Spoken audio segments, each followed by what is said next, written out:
Now let's talk about basic formula writing. For this video, we're going to talk about some basic formula writing.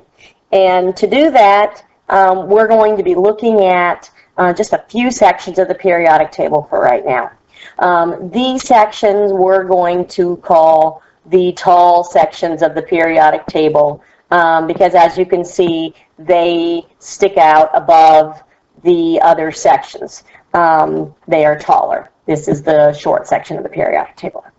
Okay, so we're going to talk about the tall section of the periodic table, and I've currently highlighted that section either blue or pink, depending on what's going to happen in those sections.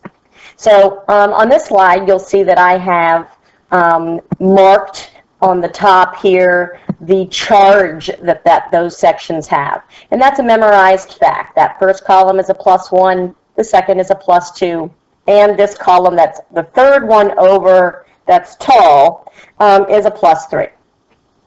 The other sections that we're going to be referring to are these that I've highlighted here in pink. I've left this one out on purpose. It is a tall section of the periodic table. However, it's got some exceptions in it, and we'll refer back to those later.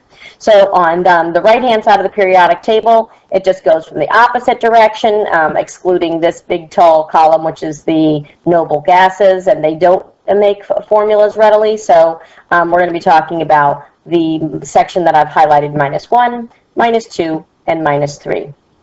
These numbers are actually valence electrons, and we'll talk more about those later. But to write basic formulas, just remember 1, 2, 3 going to the right, and then from the right to the left, -1, -2, -3. Next, you'll notice that I have inserted the elements in, the symbols that go with those elements for the ones that have positive charges. Those will all end up being in the first spot for a formula. So some formulas you may have heard of are things like maybe sodium, and you can't see it now because I haven't put the elements in, but chlorine, sodium chloride. Sodium is in the first spot. All of these that are in the plus section will always be listed first. Second, we'll talk about the ones that are over here in the pink section. These will be in the second spot. So, for example, in that one I gave you a moment ago was chloride, and that's from this side of the periodic table. Now, the element's name is chlorine, and I said chloride. That's because everybody on this side of the periodic table, when it becomes a formula and it's not an element by itself anymore, it ends in IDE, a single element that is now part of a compound, ends in IDE. So let's do our first example, which is between the element lithium and technically the element sulfur. You'll notice in its name, it already says sulfide. So lithium was from the first column, and so therefore it's got a +1 charge. And sulfur is from the second column over out of the section I had highlighted, so it is a -2 charge. So lithium sulfide, Li +1, S -2. The next step that you do has to do with these charges.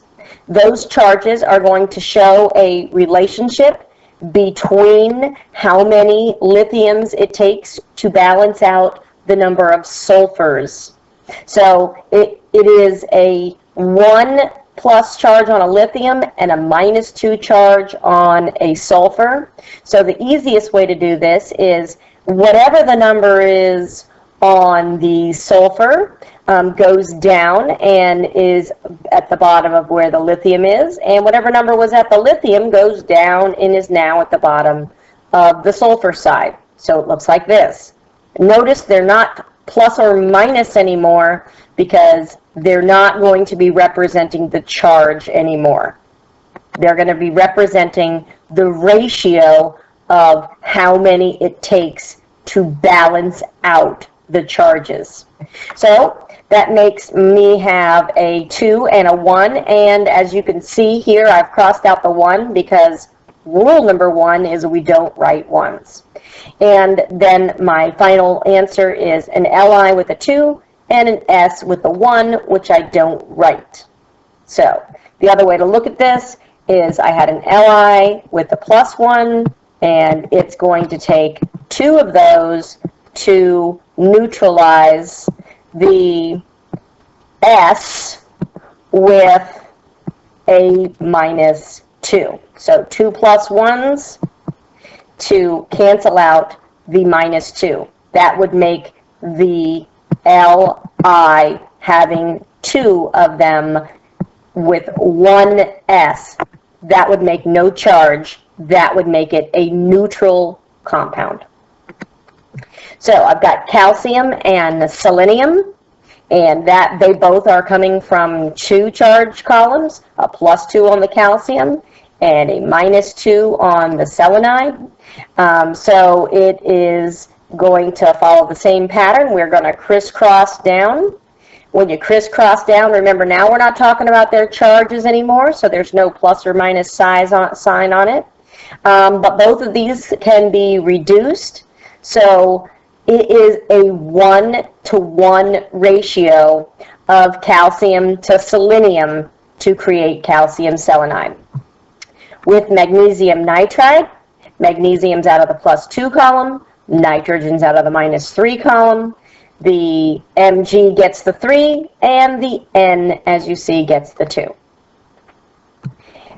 Let's do lithium chloride. Lithium's out of the plus 1, chlorine is out of the minus 1. I say chloride now because it is the end of a compound. And they're 1-to-1, and the rule is we don't write 1s. Next, we'll do calcium out of the plus 2, bromide out of the minus 1, CaBr2. It's that simple.